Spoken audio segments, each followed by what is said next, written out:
Hey guys, it's Mike Monty, one half of Long Island's #1 pro wrestling broadcast. And we want to reach out to all the fans out there who have supported our show to say thank you. Thank you for making 2021 one of our best years. And one of our best years was because of Anchor. Anchor, the way that you can have your voice heard. You can be just like us. Record your own podcast. Use the Anchor tools to edit your podcast. Use it on a phone. Use it on your computer. It's everything you need to make a podcast in one place. And best of all with Anchor, they're totally free. So be just like Long Island's #1 pro wrestling broadcast, Monty and the Pharaoh. We're looking together for a great 2022. We've got huge guests coming on board. Oh, yeah. You're probably wondering why Jimmy's not here right now. Well, he's prepping for one of the best interviews we're about to have, and we're going to surprise someone with. So hang aboard with us, and don't forget, be like us and use Anchor. You need a body shop? You need engine repair?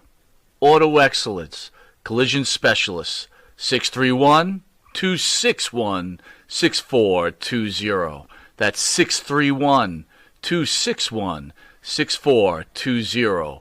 Auto Excellence. Jimmy, I gotta take a dump. What? No, I mean I need a dumpster. Well, for all those needs, you need to call Big V Dumpster Rental, Long Island, New York, 631-900-DUMP.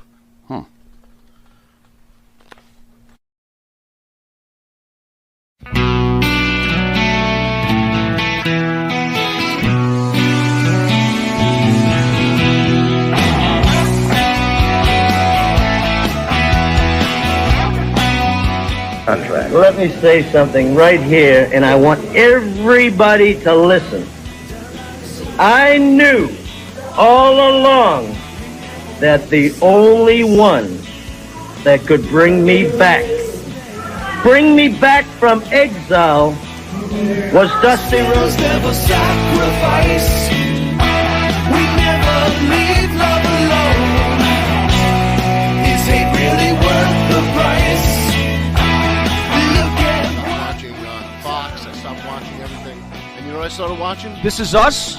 Reruns of Star Trek, man. Everybody was happy in there. It was multiracial, man. Back on the interstate. So open up your eyes way before it gets too late.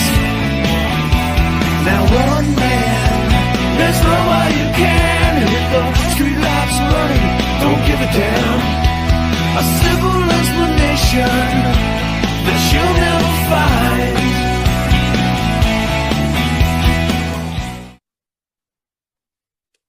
Hey there, peeps. How we doing this evening? We have our second episode of In the Dungeon going on. We have the Taskmaster, Kevin Sullivan in the house, AA the Reinforcer, Mr. Andrew Anderson, and Mr. Craig Mossy. How we doing this evening, gents? Good, Excellent. fellas. How we doing? Excellent. Well, you people are probably wondering who Craig Massey is. I'm going to tell you who Craig Massey is. Craig Massey from Lockport, Louisiana, is one of pro wrestling's foremost collectors and self-proclaimed world's biggest mark. And he has Thank you. That's nice of you, Drew. Thank you. And you have the T-shirt to prove it. Remember? I do have that. Manny Fernandez gave me that. I do have that. The world's he would biggest call one. himself- That's impressive all on its own. That I don't know carries if that's serious good or clout. bad, though. Hey, No, it's not bad.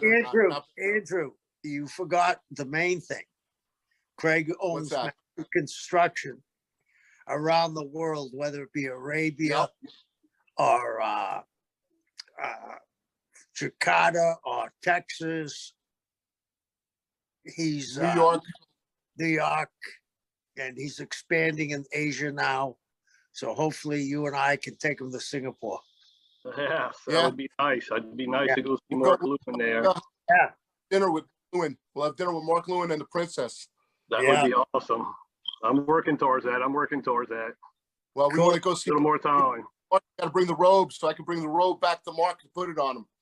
Hey, Craig, can I ask you a question to get into this? Yes, When- go ahead. When did you first acquire your first memorabilia piece, and what was it? Ooh, I have to think back. I think my first piece was probably 23 years ago. Wow. Which Do you know was it? what it was? And it was, yeah, probably 22, 23 years now. And that was the Alabama heavyweight champion belt. And I think that was back from like 80 to 85, that belt was held. Wow.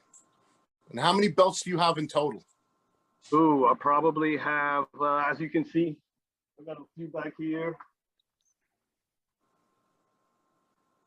I would say I probably have maybe around 22 to 25.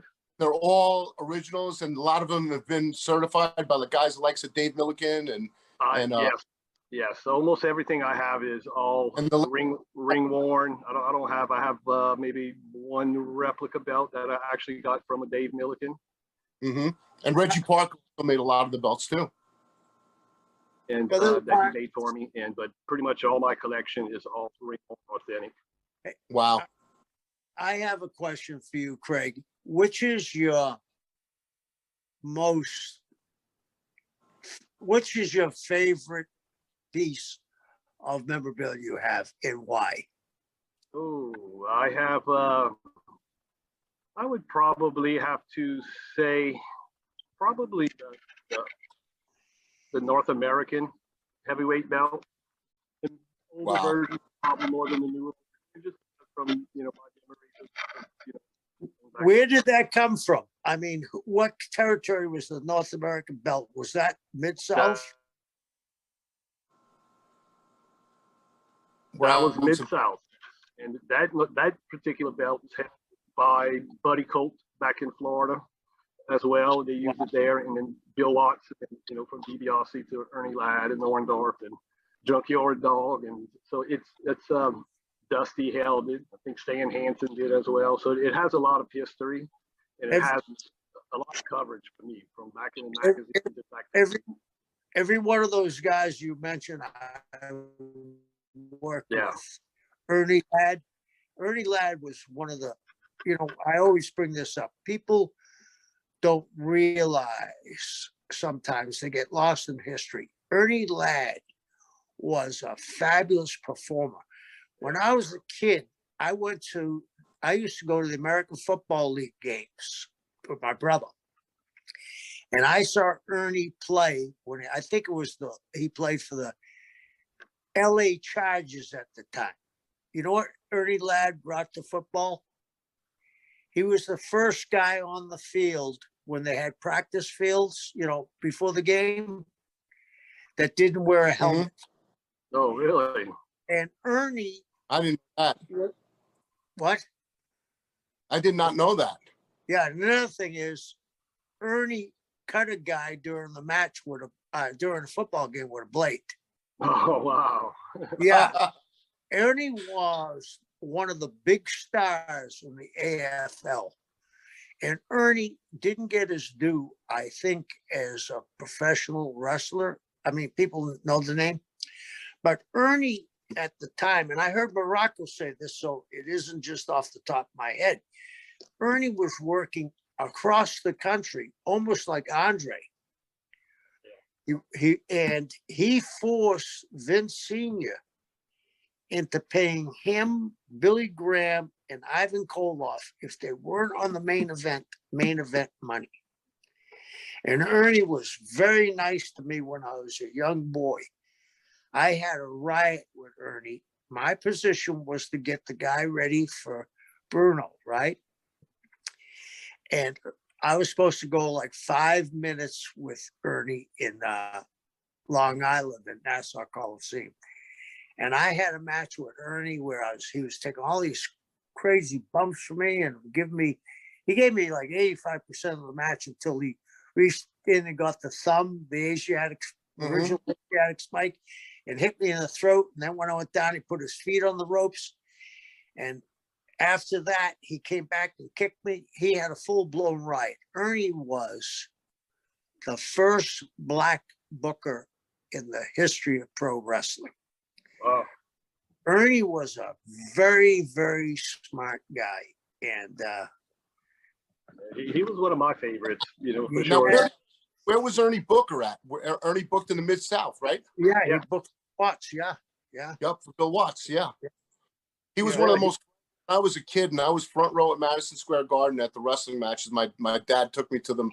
It was the first thing I saw. Ernie Ladd stepped over that top rope. He was one of the few guys to step over the top rope next to Andre. And I think he used to do that to say he was a giant, just like Stud used to do. But when he stepped over the guardrail and I was in the front row, the sheer size of this man, when you're a 12-year-old kid and this big, gigantic man steps over the guardrail, and they didn't always go over the guardrail back then. It wasn't like now where they'll fight into the audience. And he stepped 1 foot right over that guardrail and he came right at us. And I remember the police were there and I just sat there and I was shit scared. That man made me believe it was real. Before Ernie's knees went on him, he was a legitimate 6'10". So, yeah. I was going to say that Ernie Ladd was a legit, whatever his height was, it was a legit 6'9", 6'10". It wasn't, it wasn't a fictitious height number.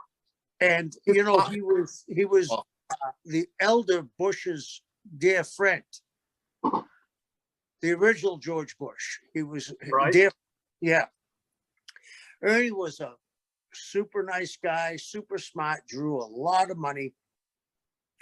Great football player. In my head, he should be in the NFL Hall of Fame, but most of the years he played in the AFL. And they have a kind of a thing where they don't put many of those AFL players in where they should. Wow. So Craig, getting back to the collecting business and how you got into it, name some of the people who you've met and purchased items from from the actual wrestlers themselves.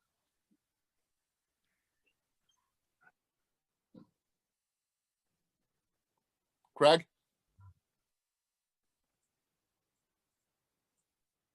Hello.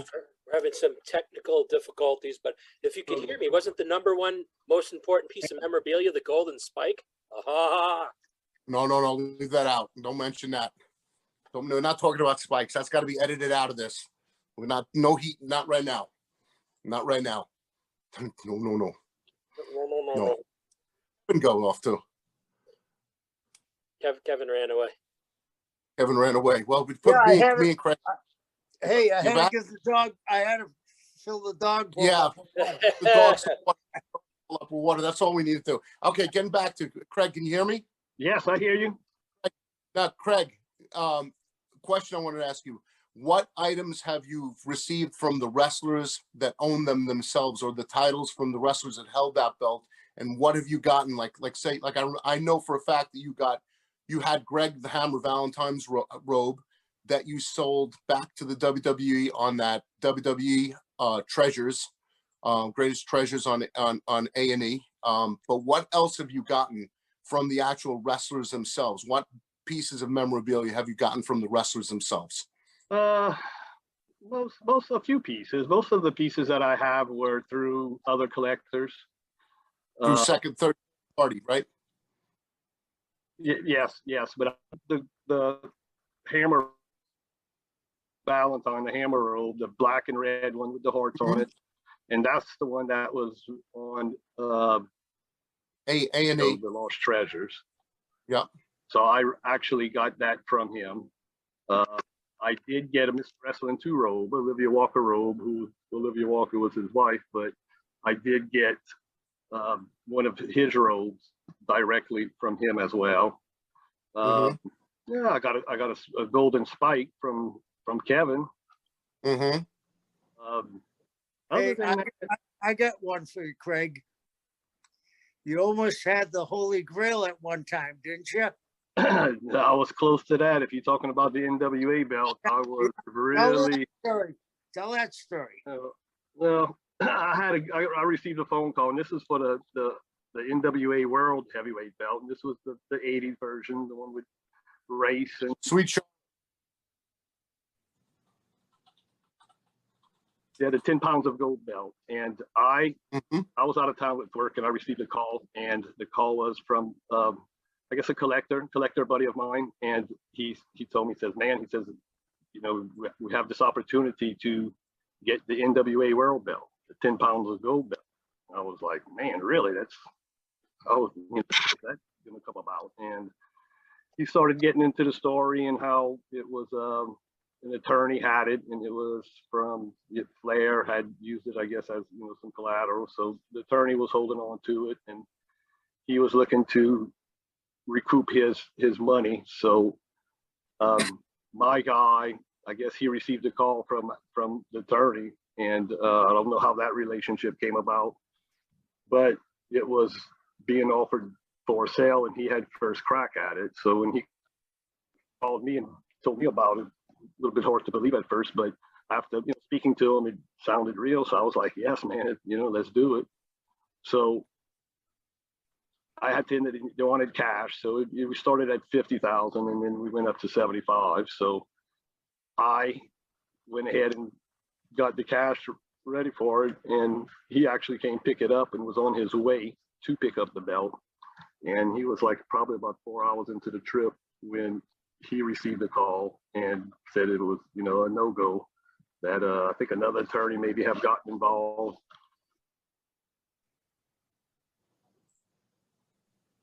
And it was kind of dead for now. And maybe after that, it was Triple H ended up with it. Wow. So, yes, I was really, really close to have that.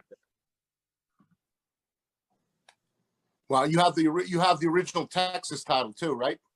I have a Texas title. Yeah, the Texas heavyweight title, which was held back in the early '80s.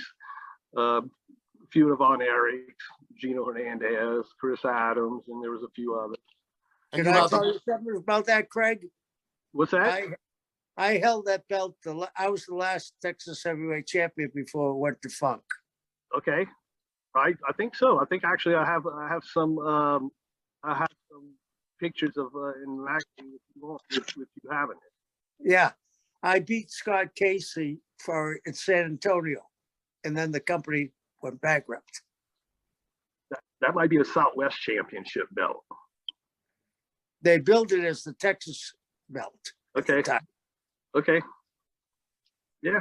I have the three of us were just with Scott Casey this December. Yes, I saw him at a couple of, I think the last world class event there. Yep, we were together. The three of us, me, you, and Kevin, were with Scott Casey. Yep. Yeah. I enjoy speaking. I've been fortunate. Over the years going to a lot of these fan fests and these events, meeting the wrestlers, and the road stories are really, really good. And no comparison to what they have out there now. But I've been fortunate to from Greg Valentine meeting from Drew to Kevin, Terry Funk, Doug and Ricky Martin. There's a couple handfuls that I've Al Perez. Al Perez, yes, definitely. He's all good friends. All good friends. We formed it, all of us, right? We always see each other at conventions and the cons and the get-togethers and the WrestleCons and the WrestleFests and everything else. We've managed to all always come back. It's always us on our own little table, right? Yeah. We have a really good group that just enjoy the company, and the stories are really, really good. It's really good for me as a fan.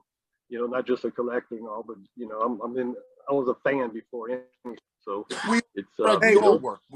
we're all fans. Yeah, it took me. I wasn't quite sure what a mark was for a long time, and I was scared to ask anybody because I didn't know if I was one or not. No. And Amy Fernandez sparked me up to it. Well, we all were a mark one time. Andrew, I'd like to personally thank Craig for all his support with us. Yep, absolutely. Craig has done. I'm glad. Patty, I don't know if you've met Craig, but there isn't a more giving guy than Craig. Oh, we've spoken on the phone, and I already know just how important Craig is to you guys, and vice versa.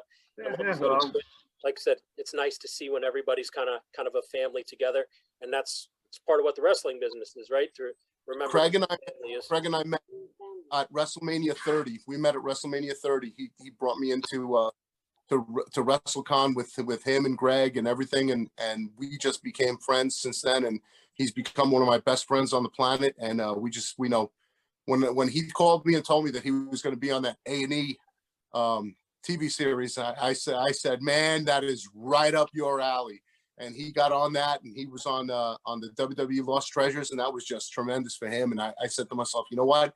All of us have been there. All of us have been a wrestling fan or a mark in the business. And Kevin calls himself a mark for the Sheik.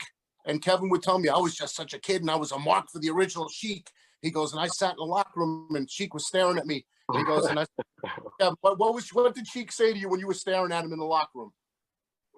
What are you looking at? I was getting something. Craig, I got to give this to you. It's a Sheik button. Oh, awesome. He was one that my memories of him through the magazines at a at an early age in the late 70s. He was one that he made you feel that it was real. I mean, he really played the part. Well, let me tell you a quick Sheik story. I was a kid and I went to the Boston Garden, and I thought it was Spare Saturday, but it wasn't. It might have been Dominic DeNucci. But it was the first time I saw the Sheik.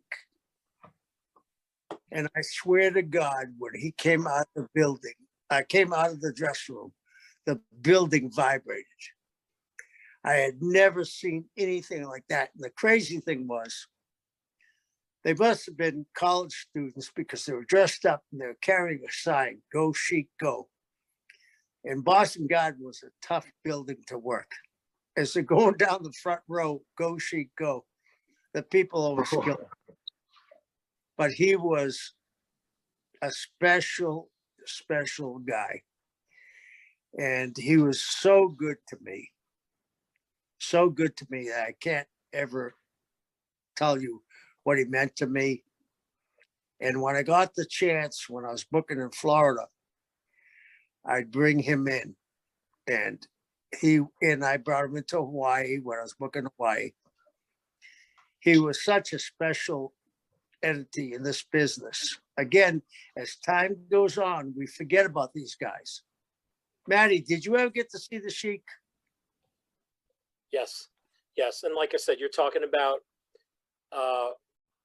there's no one particular golden era, but let's say that's kind of stuff is the golden era wrestling with him and Volkov and all those guys. There was just, we laugh, right? We see some of the physiques on today's wrestlers and everything else. None of that mattered. You're thinking of the Iron Sheik. We're talking about the original Sheik. No, I'm just young enough that I did not get to see the original Sheik. Oh, he actually saved Vince's territory at a time. They got into a little lull, and he came in and wrestled Bruno 2 times in all the buildings. They were sellouts, and I think it's the last time they ever had wrestling in Fenway Park. It was the main event was Kowalski, the 4th time they went into Boston, usually 3 and done. They had a 4th match. It was a Sicilian stretch match. And the semifinal was the Sheik and Bulldog Brower. And they drew like 30,000 people. It was amazing. For people like me, Kev, that don't know, what year are we talking about here? I'm going to say it was 68, 69.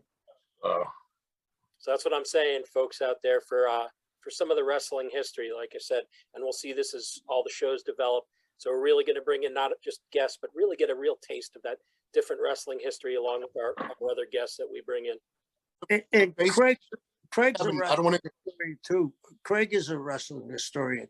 And I got a question to ask him. Craig, have you ever talked to our friend in Boston, Tom Burks? Probably the greatest wrestling historian. And I stumped him one time. And I couldn't believe I stumped Tom Burke. Because he's really good. Yeah, because I told him when I was a kid, when we talked the last show, Maddie, about that Paul Bowser had a special dispensation to have his own world champion. Yep. I saw Pat O'Connor when I was a kid come to Boston and lose to Kowalski. And Tom said to me, that can't be right. But Tom went through all his papers and newspaper clippings and found it. And he said he couldn't believe it. That's how much power Paul Bowser had. Wow. So, Kevin, one thing I wanted to say, Kevin, you said, so basically what you were saying before was the building shook when the Sheik came out, right? Yeah. Yeah. So what you're telling me is that was the original Road Warrior pop. Yeah. Yeah. For right? sure. Yeah, for sure. That was the original Road Warrior pop. Yeah.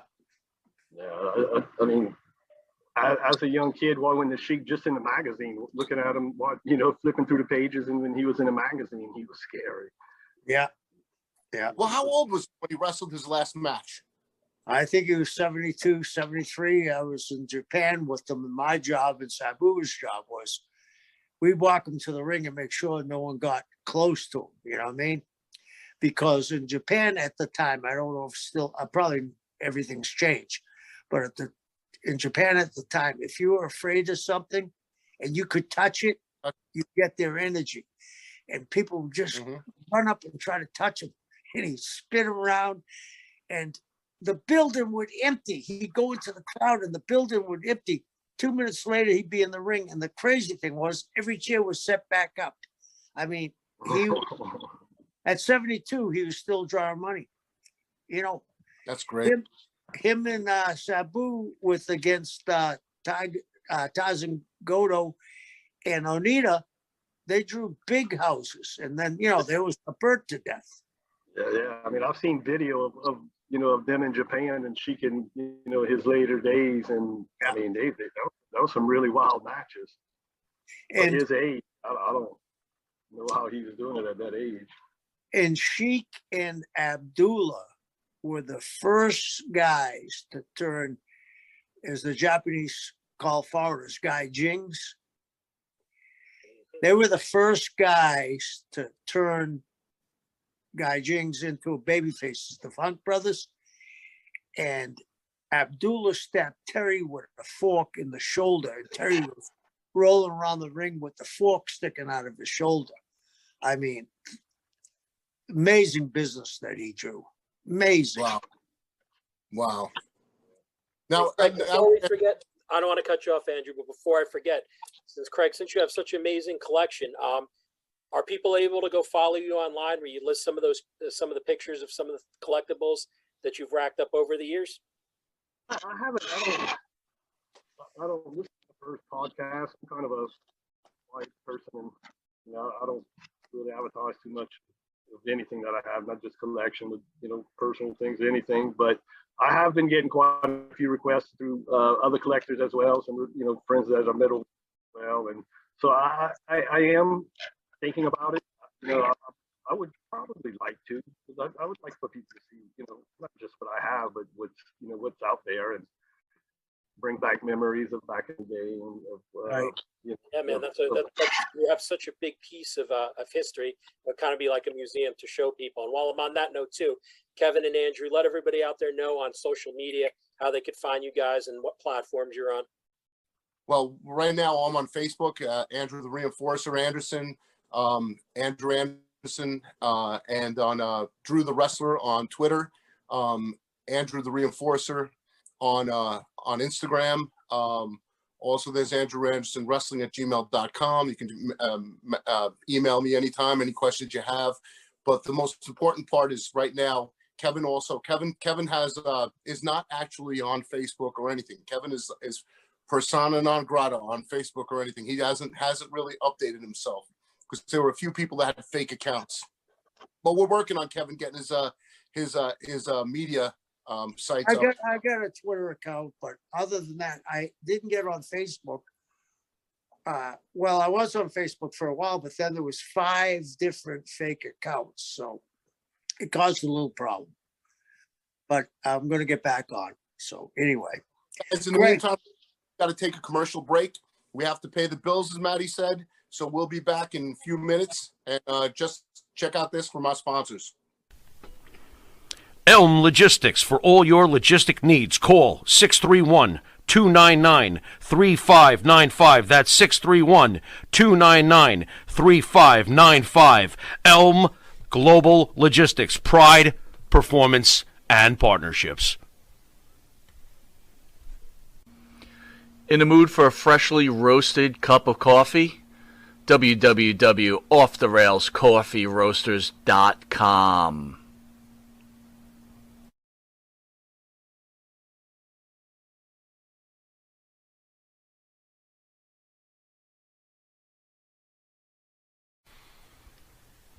The Monty and the Pharaoh Show is brought to you by... Because wine is your second favorite four-letter word. California wine, New York attitude. Good fucking wine. Yeah. Being a super collector and being a historian. But why don't you let us know how you've come to know these guys and how you pay the bills? What's your day-to-day gig? Well, my day-to-day job is my business is pretty much oil and gas, and I supply labor and equipment to the oil and gas industry. Mostly in the states, in the U.S., it's mostly a lot of labor, skilled labor, and I work through into Texas, Louisiana, Mississippi, and Alabama, and off and on in New Jersey and Bayonne. I have a few companies, and one of the other companies is what Kevin was referring to is, that deals directly more with the drilling industry. In other words, when rigs are drilling for oil or gases, I have a product that goes in and cleans the wellbore and just makes the flow. When they come to when they find oil or gas, I have a product that makes it flow, better. So, and that one is actually in Saudi Arabia, and which we've been there for approximately 7 years now, and we're expanding into Malaysia. So that's what Kevin's referring to. I'm trying to get closer and closer to Singapore so I could go meet more people. So I'm pushing to get, in the next probably 3 months, I'll be actively doing business in Malaysia. So I am getting closer to Singapore. So He's getting there. The business has the plans of moving into Singapore. I'm getting there. Yeah, it's got to pay. It's got to pay the bill for me to get to Singapore. So I'm getting close. It's actually been about 2 years in the works for Malaysia. So, but it's close. It's close. Well, that's great if we get to Singapore, because of course, we get to Singapore, we're going to have a reunion with the original Purple Haze, Mark Lewin. So, right, Kev? That would be awesome. That would be really awesome.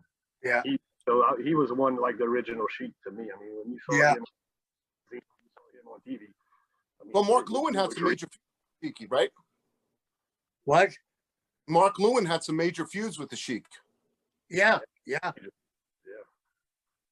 Dusty Rhodes said Mark was the greatest heel he ever worked with and the greatest baby face he ever saw.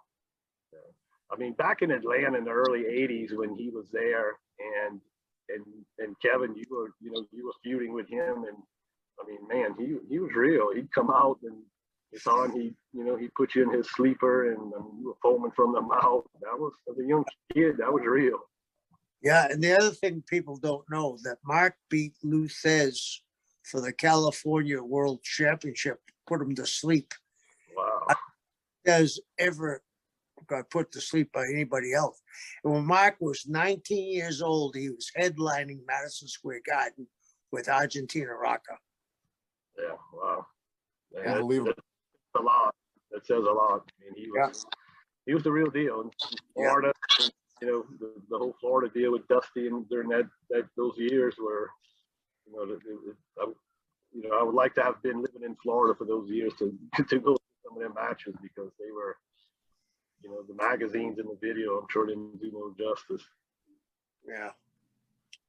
So, Matty, we've been talking about ourselves, me and Andrew. Tell us what you got coming up and get going.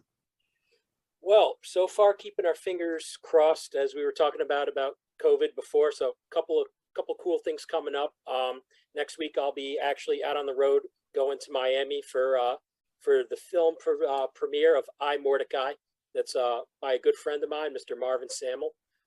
So it'll be a very cool honor to be a part of that project.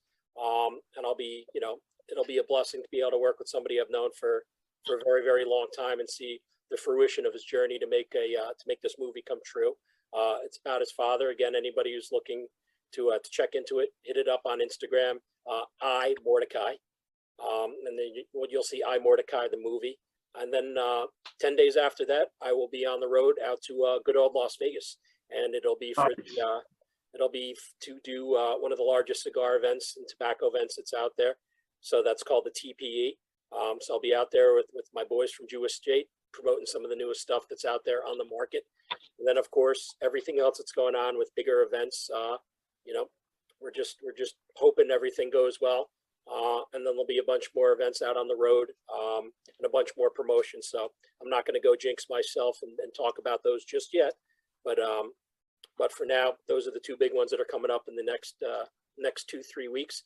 And like I said, hopefully we'll be able to figure out what's going on in the world. And like I said, that's important to everybody. Obviously, Craig with all of his traveling, Kevin and Andrew with them being on the road doing shows and gigs. So, crazy world out there. But all of us got to do what we're doing. It's a mess. Craig, to think on February 22nd, right? What's that? You're joining us in Texas at World Class Wrestling Revolution. 22nd, Yes. I've been slowly getting me into the business. Yes. I don't think it's gonna go too much farther there. It's a lot harder than it looks. So Andrew, where's information about that? So if people want to get a little bit more info on that show or grab some tickets, where do they need to go, brother? World Class Wrestling Revolution, or in the fans of World Class Wrestling Revolution on Facebook and Instagram, World Class Wrestling Revolution, and you'll be able to find the show at a good friend of ours, Tony at Southern Junction, who runs the venue Southern Junction. It's a great venue, and we've been packing the house there from when it was SWE Fury. Now that it's World Class Wrestling Revolution, it's a great company to work for, and we packed the house last December 11th, and we hope to do it again this January 22nd. I mean, we're looking forward to good times, great talent. You have Moonshine Mantell against Jacob Fatu, who's a great second generation wrestler, and he was a former MLW heavyweight champion, or is the MLW heavyweight champion, I think. And you also have, and he's at the PCW Ultra Heavyweight Tag Team Champion with Joseph Samael. So you have Jacob Fatu versus Moonshine Mantell. Charlie Haas will be defending the World Heavyweight title. A lot of great talent over there. A great ring announcer in Brittany Houghton, a color commentator rather. The whole everybody on cast. And I want to thank Eric Embry and Kevin Sullivan.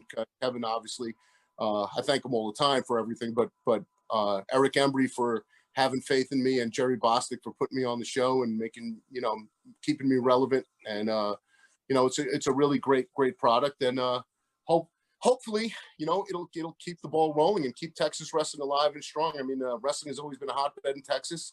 And, the Dungeon of Doom seems to be hot. Yeah. Great. Really good. Right. You've seen it. You've been with us for the past year and a half, Craig. You've seen how we've been rolling in Texas. The crowds are really good in Texas. Definitely a market there for it. So, right on. So Andrew, if anybody has any questions, they could reach out to you and Kev. Absolutely. Yeah, absolutely. Reach out to me and Kevin through the Monty and the Pharaoh. They always contact Monty and the Pharaoh too. We're on their network now, so we want to thank Monty and the Pharaoh every show we do, and for all that they do for us. And I'm thanking you, Maddie, for helping us out with the formatting on the show and everything. I mean, we ran into some glitches, both the second episode we run into a little bit of glitches, but we're learning. It's a learning process, and as we learn as we go, and we're ironing out any little audio and video glitches that come along, and eventually it'll really gel, and that's how you make it work. And we want to thank Craig Massey, my good friend Craig Massey. And I didn't mean to call you the world's biggest mark, but I was busting your balls for that T-shirt thing. It's all right. It's all right. I gave Kevin $5 to punch him in the nuggets for you. But I'm sure he'll probably do it for free. Hey, True. Craig. We were all marks at one time. So, hey, Craig, if you have a love of wrestling, you kind of had to be. You have to be. You have to be. I'm still a mark, so. Yeah, it took me a while. I was scared to ask anybody what it meant, what it was. So, but again, Andy Fernandez enlightened me on it. Craig, party at the bar. Craig, I just want to again thank you for what you've done for me and Andrew and what you've done for wrestling. And I think it's great that you have all these collectibles. Maybe later on we can go and reel in depth and show some people what you have.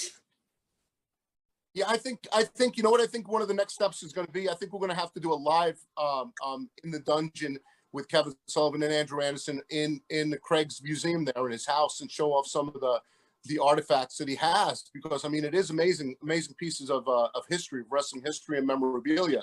Right, Kev? What do you agree? You agree? Yeah, absolutely. Road trip to Louisiana. You heard it. You heard it here, folks. It's always a good time here. So, and of course, I mean, I know Craig and his friend Dale have been plotting something coming up that we're going to be hitting Vegas very soon. I think we've been talking about how we need to get away, right? Very soon, long overdue. Yeah. Make sure I'm out.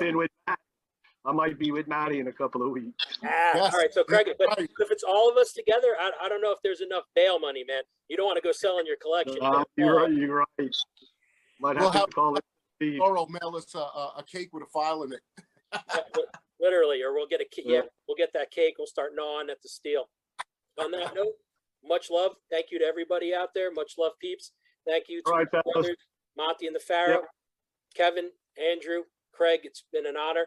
Much love, and we will see you on the next episode. Thank you. See you on the next episode of In the Dungeon with Kevin Sullivan and the Reinforcer Andrew Anderson. Thank you, Craig. Thank you so much, guys. Yep. Fellas. Peace out and much love, y'all. Yep. Same here.